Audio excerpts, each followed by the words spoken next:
I'm Kat Greenleaf. Welcome to Talk Stoop. On our stoop today are the Yes Men. The Yes Men? The Yes Men. Hello. What are your real names? My name is Fred. I'm from Halliburton. My name is Hannaford Schmidt. I'm with the World Trade Organization. I'm from Arizona.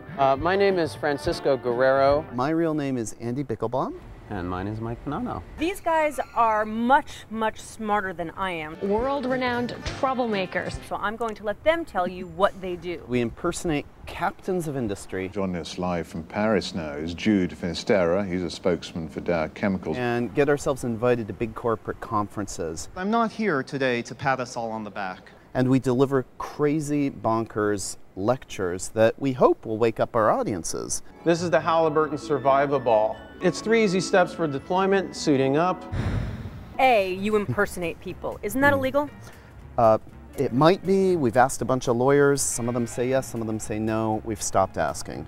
We just assume it's no. B, what you do is you put up websites pretending to be Exxon, Dow, the government, whoever.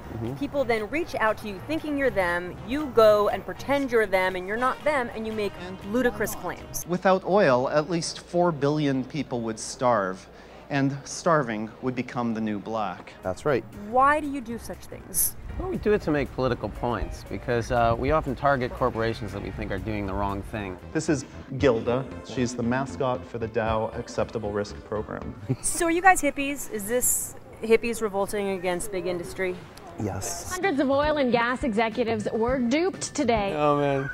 No, he's a hippie, but I'm just like a regular, normal person who cares about the future. The only good skeleton is a gold skeleton. If we don't change the way we emit our greenhouse gases in the next couple of years, we are really headed for the abyss. And we all have to become activists if we're going to defeat it. What are you hoping people will do when they hear about your pranks? Well, I wouldn't say it's a hoax. Well, we hope they'll follow suit, you know. What we're trying to say now is we've got to take to the streets. Great, we elected Obama, and that's fantastic, but now the real work begins. The theory is you do these crazy antics and Obama is like, oh my God, that's terrible. We should stop global warming. No, it's like, oh my God, he can say to the oil industry and the coal industry who are pressuring him, he can say, wait, I can't do what you guys are asking me because there are thousands of people in the streets willing to get arrested, and you know, I just can't. You've made 2 movies about what you do. The Yes Men and The Yes Men Fix the World. If you could demonstrate the turtle position, please. It's funny. Is that on purpose because you feel like you can't wake people up unless you're being funny? Sometimes it just takes a little sugar coating to, you know, make the medicine go down. Humor gets them into the theater. On our way out, you want us to act.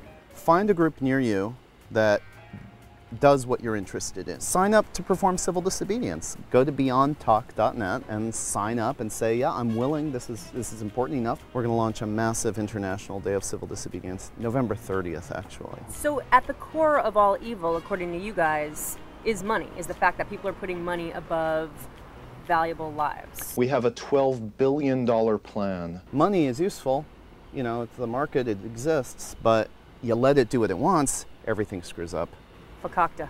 That's what my people say. Fakakta indeed. This is the time to get the papers out there. Let's talk about the men behind the Yes Men. I'm a professional hippie. I teach at an art school. I'm a teacher. I'm a family guy. I want a better life for my kids than I have myself. When will the Yes Men be out of business? When all the world leaders get together and come up with a new bottom line, instead of saying we want to have profits and that's our priority, if they say we need to help people and the environment. Finally, at long last, fully compensate the victims. And they make all the laws consistent to support that, then we'll be done with our job. To the Yes Men. Yay. Cheers. Thanks for being on the stoop. Thank you. Thanks Thanks. for taking us This on the is stoop. great.